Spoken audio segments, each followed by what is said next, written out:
앞서 1편에서는 SIS 신인수 유학원을 통해 파운데이션 과정을 거쳐 수의학과에 성공적으로 진학한 박시연 학생의 파운데이션 과정 학업 방법을 공유해드렸습니다. 본편에서는 수의학과 프리셀렉션을 어떻게 학업해서 수의학과 본과로 진학할 수 있었는지, 어디서도 들어보기 힘든 박시연 학생의 노하우와 생생한 정보를 자세히 알아보겠습니다. 앞으로 수의대 및 해외대학에서의 학업을 준비하시는 모든 분들께 공유드리는 학업 팁과 학업 전략, 지금부터 보실까요? 전편에서는 한국에서 고등학교 재학 후에 파운데이션 학업을 하시고 우수한 성적으로 뉴질랜드 수의대에 입학하기까지의 과정에 대해서 정보와 경험을 공유해 주셨는데요. 이제는 본격적으로 뉴질랜드 수의대 입학 첫 해에 진행되는 프리셀렉션 과정과 그 이후에 진행되는 프로페셔널 과정으로 진학하는 내용에 대해서 이야기 나눠볼까요? 네. 첫 번째로 프리셀렉션 과정 이후에 진행되는 프로페셔널 과정에서 준비해야 될 것들이 일단 어떤 것들이 있을까요? 네, 여러분. 프리셀렉션 과정에서 프로페셔널 단계로 넘어갔다고 회의해 주시면 안 되고요. 이제부터가 시작이니까요. 일단 프로페셔널 단계에 들어가게 되면 조금 더 수의학과 실습 위주로 수업이 진행되는데요. 매주 몰아치는 시험과 과제에 힘들더라도 포기하지 않는 끈기와 그리고 계속되는 야외 실습에도 뒷받침할 수 있는 강인한 체력이 있어야 성공적인 본과 생활을 마무리할 수 있다고 생각됩니다. 프리셀렉션 과정을 준비하면서 특별히 준비해야 될 게 있다면요? 이게 메시 수의대 프리셀렉션에 입학을 했다고 무조건 본과에 들어가는 게 아닌데요. 일단 크게 6가지의 심사 기준이 있습니다. 인사시간 40시간 이상, GPA 5 이상, 3월 중반에 치는 적성검사 스탯과 캐스퍼, 그리고 5월 말에 치는 인터뷰 MMI와 마지막으로 영어 능력 시험입니다. 이 본과에 통과하기 위해서는 총 스테이지 1 그리고 2가 있는데요. 스테이지 1에선 캐스퍼 점수 50%와 스탯 점수 50%를 종합해서 스테이지 2에 대한 인비테이션이 보통 5월 초에 나오게 됩니다. 그리고 스테이지 2에서도 GPA가 5 이상, 그리고 최종적으로 MMI와 캐스퍼의 성적을 종합해서 본과의 합격 여부가 갈리게 되는데요. 저는 봉사 같은 경우에는 파운데이션이 끝나자마자 한국에 있는 동물병원에 전화를 다 돌려서 되는 동물병원에서 주 5일 8시간 총 40시간을 마쳤습니다. 이제 영어 시험으로는 많이들 토플이나 PT, IELTS를 치실 텐데요. 저 같은 경우에는 이제 프리셀렉션 스터디 브레이크 2주 때 공부를 해서 오클랜드에 가서 PT를 쳤고 90점 만점에 79점을 받아서 통과했습니다. 만약 PT를 치실 분이라면 65점이 되어야지만 학교에서 받아주니 그 점 참고해 주시길 바라고요. 적성 검사로는 스탯과 캐스퍼 2개가 있는데 전 사실 이거 2개를 제일 걱정을 많이 했었거든요.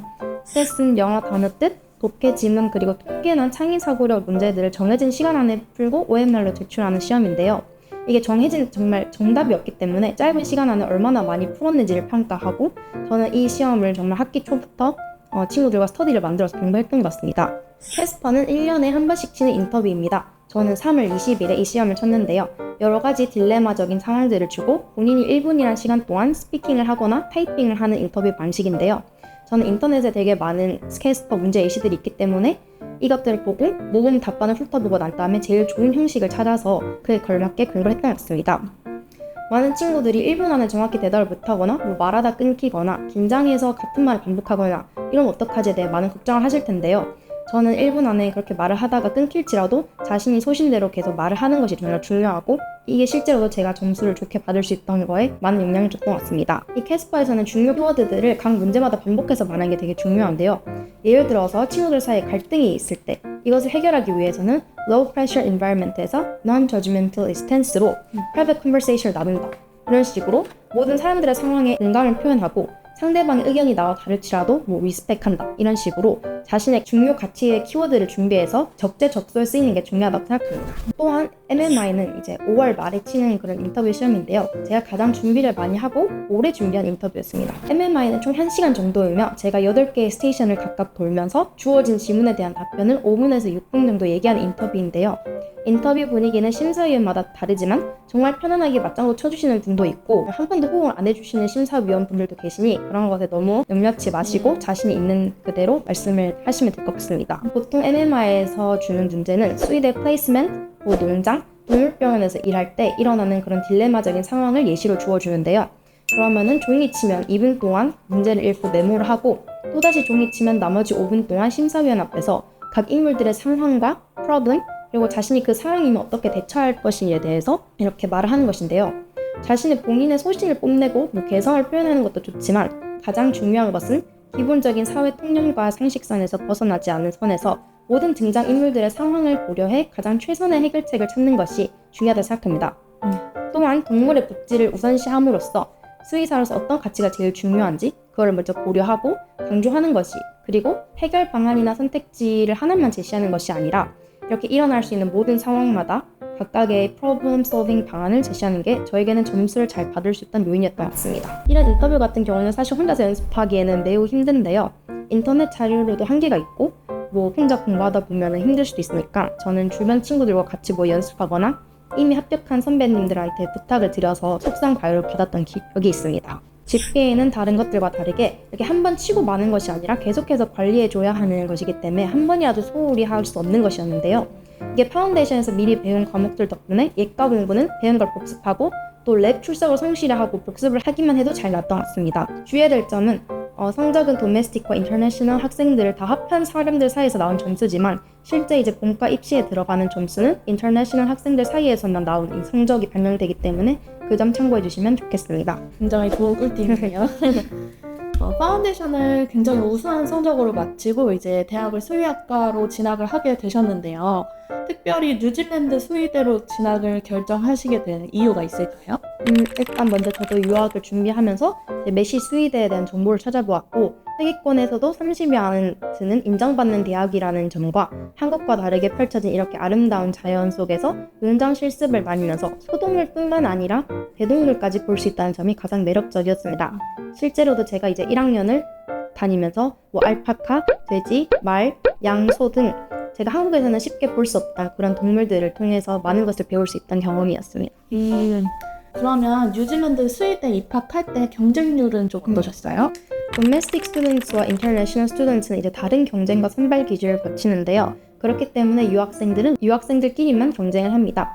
이제 저 때는 2대1에서 3대1 정도의 경쟁률이었으며 이제 10명 안팎의 한국인을 사이에서 4명에서 5명 정도가 합격을 했던 걸로 기억합니다.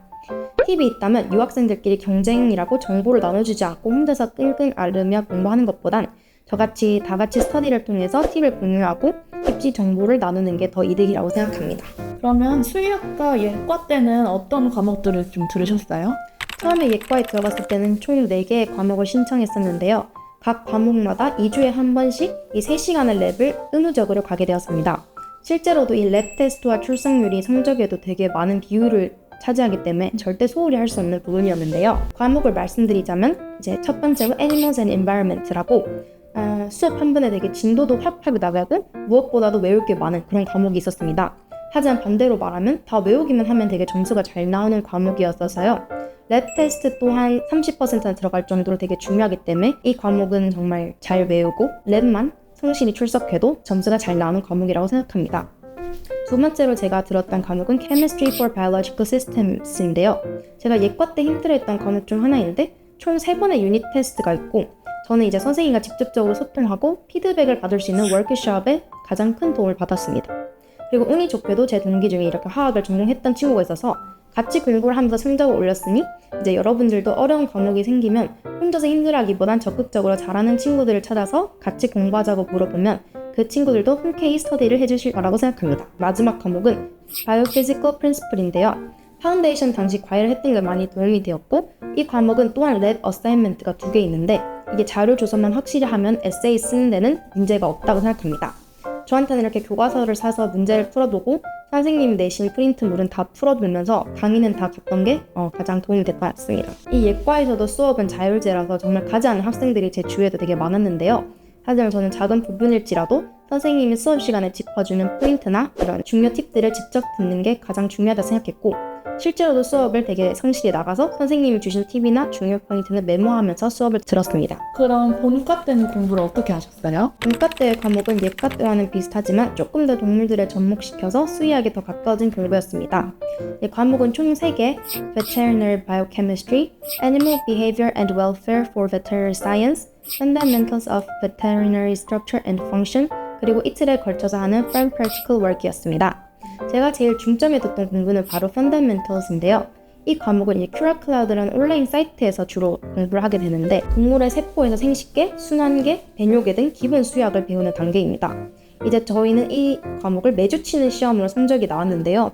저한테는 매주 가는 실습으로 제가 배운 의학 용어들이나 뼈 이름, 장기 위치들을 복습하는 게 시험을 칠 때 매우 큰 도움이 되었습니다. 또한 저에게는 매주 한두 번의 실습이 금요일마다 있었는데 이제 동물의 행동, 리스트레인 하는 방법, 약을 먹이는 법, 소 젖을 짜거나 소몰이를 하는 등 여러 가지 예비 수의사로서 갖춰야 될 기본 지식들을 배웠습니다.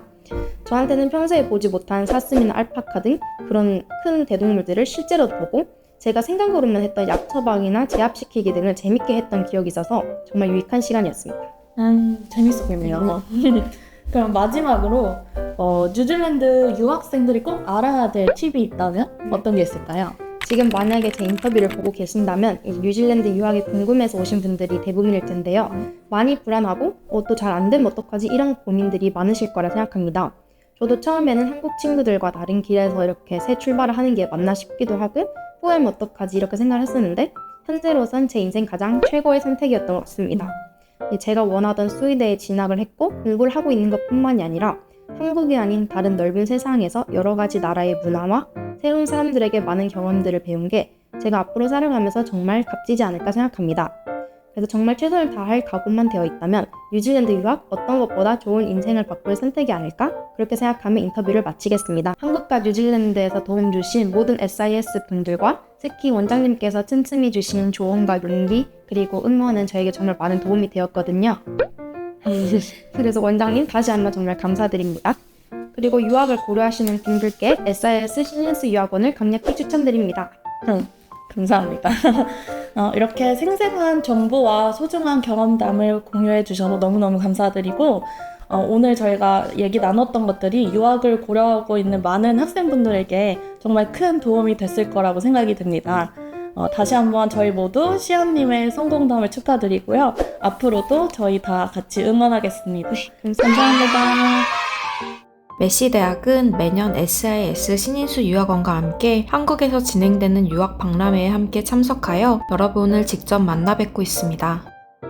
중요 팁, 중요 포인트, 각 단계별 각 과목 내용, 공부하는 방법, 학업 전략, 그리고 유학생이 알아야 할 팁, 마음가짐에 대해 솔직하게 나누어 주신 내용들이 많은 도움이 되셨기를 바랍니다. 좀 더 자세한 내용과 궁금하신 점이 있으신 분들은 SIS 신인수 유학원으로 연락주세요. 전문가를 만나면 시작은 같아도 결과가 달라집니다. 뉴질랜드 전문 유학원 SIS 신인수 유학원과 함께하세요. 뉴질랜드 대학을 아는 조기 유학 전문가, 조기 유학을 아는 대학 전문가, 이민을 아는 대학 전문가, 뉴질랜드의 모든 대학교 공식 지정 유학원인 SIS 신인수 유학원으로 문의주세요. 앞으로도 소중하고 다양한 정보들을 영상으로 올려드리겠습니다.